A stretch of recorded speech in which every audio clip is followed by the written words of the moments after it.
একবার এক ইঁদুর লক্ষ্য করলো যে তার বাড়িতে ইঁদুর মারার ফাঁদ পাতা রয়েছে। সে খুবই ভয় পেল। ফাঁদটি অকেজো করার জন্য সে ওই বাড়িতে থাকা মুরগির সাহায্য চাইলো। মুরগি ঘটনা শুনে জবাব দিল, ফাঁদটি আমার কোনো ক্ষতি করতে পারবে না, এতএব আমি এখানে সাহায্য করতে পারবো না। মুরগির কাছ থেকে এই উত্তর শুনে ইঁদুরও খুব দুঃখিত হলো এবং ছাগলের কাছে গিয়ে সাহায্য চাইলো। ছাগল ফাঁদের কথা শুনে বলল, ওই ফাঁদ বড়দের জন্য নয়, আমি এখানে তোমাকে কোনো সাহায্যই করতে পারবো না। ইঁদুর ছাগলের কাছ থেকে একই উত্তর শুনে দুঃখিত হয়ে গরুর কাছে এলো। সব কথা শুনে গরু বলল, ইঁদুরের ফাঁদ আমার মতো বড় প্রাণীর কোনো ক্ষতি করতে পারবে না, যার কারণে আমিও তোমাকে সাহায্য করতে পারবো না। ইঁদুর শেষ পর্যন্ত নিরাশ হয়ে তার ঘরে ফিরে এলো। রাতের বেলা বাড়ির মালিকের স্ত্রী অন্ধকারের ভিতরে বুঝতে পারলেন যে ফাঁদে কিছু একটা ধরা পড়েছে।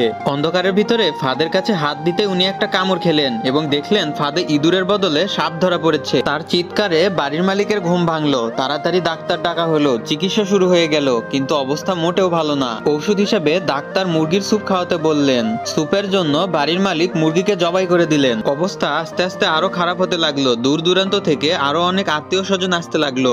বাধ্য হয়ে কর্তা ছাগলকে জবাই করলেন তাদের আপ্যায়ন করার জন্য।